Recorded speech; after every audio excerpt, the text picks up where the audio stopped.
தனுசு ராசிக்காரங்களுக்கு இந்த ஆண்டு பார்த்தீங்கன்னா எப்படின்னு வச்சிங்களேன், மொத்த பேரும் எல்லாமே உங்களை தேடி தான் வந்திருக்காங்க.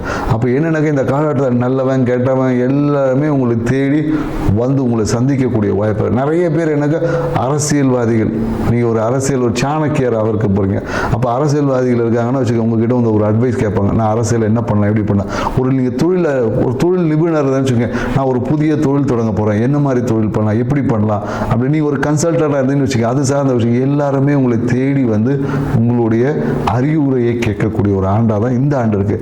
இதெல்லாம் கேட்டால் எனக்கு பிரயோஜனம். உங்களுடைய பொருளாதாரம் என்பது இந்த காலகட்டத்தில் சிறப்பாக இருக்க போகுது. அதே போல் நிறைய பேர் இந்த காலகட்டத்தில் புதிய வீடு அமையக்கூடிய வாய்ப்பு இருக்குது. ஒரு வீடை விற்றுட்டு இன்னொரு வீடு வாங்குவாங்க, இல்லைன்னா புதிய வீடு ஆனால் பழைய வீடாக வாங்குவாங்க. உங்களுக்கு அது புதுசு, இன்னொரு வீடு அது பழைசு. அதே போல் அந்த வீடு எப்படி ஒரு கடற்கரையை ஒட்டிய இடங்களில் அமைவதற்கான வாய்ப்புகள் அதிகமாக இருக்குது. நிறைய பேர் இந்த காலத்தில் பிஸ்னஸ் புது வஞ்சர், புது அக்ரிமெண்ட்டு, புதிய விஷயங்கள் எல்லாமே இந்த காலகட்டத்தில் ஈடுபடுவாங்க. தொழிலதிபராக இருந்தாலும் நிறைய அக்ரிமெண்ட் இந்த காலகட்டத்தில் சைன் பண்ணுவாங்க. நிறைய அக்ரிமெண்ட், நீங்கள் தான் எங்கள் ப்ராஜெக்ட் பண்ணி கொடுக்கணும், நீங்கள் தான் பண்ணணும் அப்படின்ற ஒன்றுக்கு மேற்பட்ட விஷயங்கள் வருவதனால அதனால் ஒரு சிறிய மன அழுத்தம் உங்களுக்கு வர வாய்ப்புகள் இருக்குது.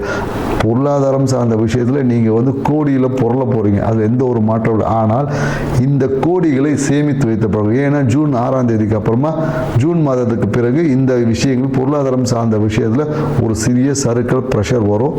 கவனமாக இருங்க. இப்போ வர காசை சேர்த்து வச்சுக்கோங்க. நன்றி, வணக்கம்.